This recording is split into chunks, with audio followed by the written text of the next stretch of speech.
嗨，大家好，欢迎来到今天的节目。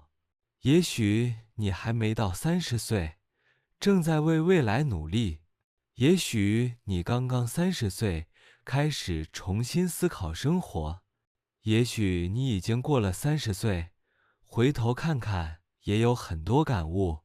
无论你现在在哪个阶段，这期节目都想陪你一起慢慢聊聊人生。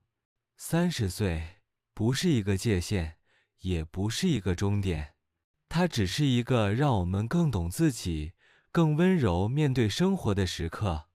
在这集里，我们会聊一聊那些30岁前后都值得思考的事情，关于成长、朋友、爱情、工作，还有如何好好生活。准备好了吗？让我们一起听一听，看看人生的路上有哪些温柔的提醒。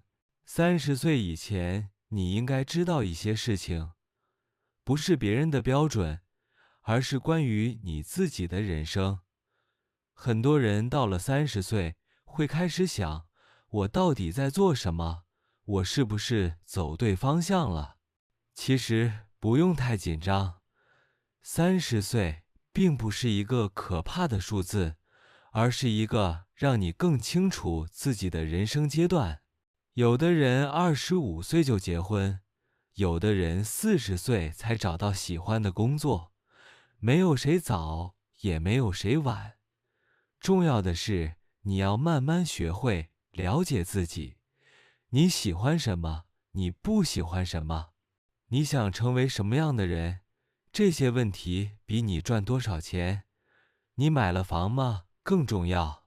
20多岁的时候，我们总以为时间很多，可以一直试，一直改。可是慢慢你会发现，时间真的过得很快。昨天你还在上大学，今天你已经在工作、交房租、看体检报告。以前觉得以后再说，现在变成了时间不够。在30岁之前，你要学会照顾自己，不是只在生病的时候吃药，而是平时要好好睡觉，好好吃饭，多喝水。你的身体是你最重要的朋友。年轻的时候不觉得，到了30岁，你才发现，一晚没睡好，第二天真的会累到不行。你也要学会理财，不是要变成专家，而是要懂得规划，知道自己每个月的钱花到哪里去了，有多少要存，有多少可以用。年轻时的消费是一种自由，但30岁以后的储蓄是一种安全感。你还要学会说不。年轻的时候，我们总是怕别人不喜欢自己，于是别人让帮忙，让加班，让一起去不想去的地方，我们都答应。可是到了30岁，你会发现，拒绝不是坏事。你不需要让所有人喜欢你，你只需要对自己诚实。有时候，你会觉得生活有点乱，方向不清楚。没关系，没人一开始就知道自己要去哪儿。重要的是，你要在过程中学习。每一份工作，每一次失败，每一段感情都是老师，他们教你成长，让你更强。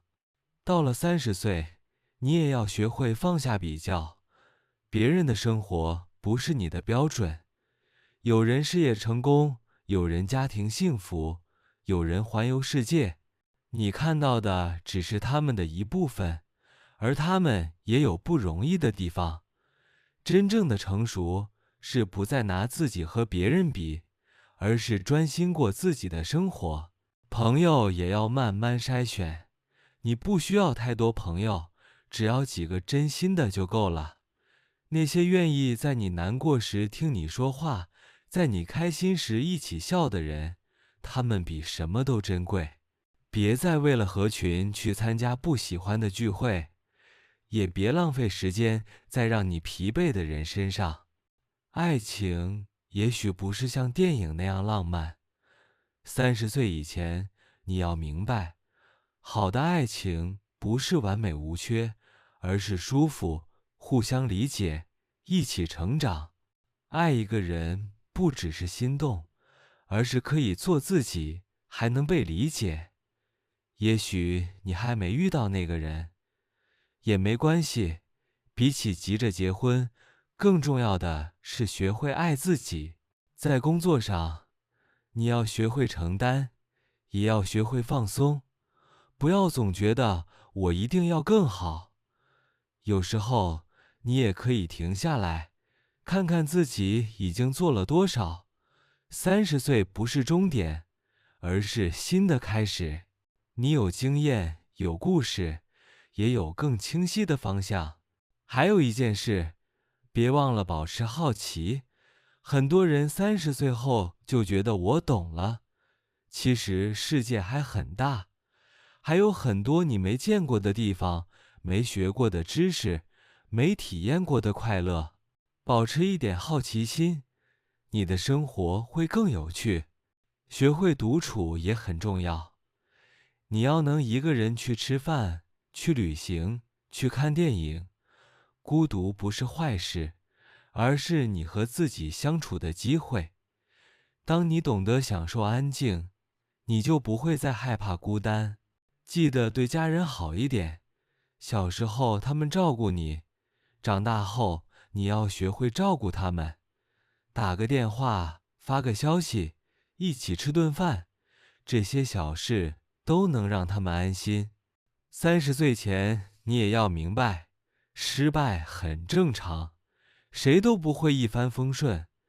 你可能换过几份工作，做错过决定，爱错过人，但这些都没关系。人生不是考试，没有标准答案。你只要不停地成长，不放弃自己，就不会输。最重要的是，你要学会感恩，感谢帮助你的人，感谢过去的自己。那些努力，那些坚持，那些痛苦，都让你成为现在的你。人生的意义不是完美，而是不断学习，不断体验。有时候，你也要允许自己慢一点儿。现在的世界太快了，大家都在跑。可是，有时候停下来看看风，喝杯咖啡，发一会儿呆，也是生活的一部分。别总想着我要更好，也要对自己说一句，我已经很好。30岁以前，你不用什么都明白，你只要知道，人生不是一场比赛，而是一段旅程。每个人都有自己的节奏，有人早走，有人晚走，但重要的是，我们都在路上。也许你还在找方向，也许你还没找到理想的生活，但请记得，你现在走的每一步，都是在为未来铺路。30岁不会让你变老，它只是提醒你，要开始认真生活。别害怕，30岁，它只是一个新的开始，一个更稳、更懂自己、更温柔的阶段。你会发现，原来变成熟不是失去快乐，而是学会更好地爱自己、爱别人，也爱这个世界。有时候，也别忘了抬头看看天，无论是晴天还是阴天，都提醒我们，生活不只是工作和压力，还有光，还有风，还有让你微笑的小事。愿你在未来的每一天，都能带着温柔的心，认真生活，也温柔地爱自己。谢谢你听到这里，也谢谢你愿意花时间和我一起聊一聊生活。也许你是在早上通勤的路上听，也许是在晚上一个人安静的时候听。无论你在哪里，什么时候听，我都希望这段声音能带给你一点温暖和力量。如果你愿意，也可以在留言里告诉我，你是在什么地方、什么时间听我们的节目。听完今天的内容，你有什么想法或感受呢？我真的很想听听你的故事。我们下次再见，也希望那时候你依然带着微笑，继续温柔的生活。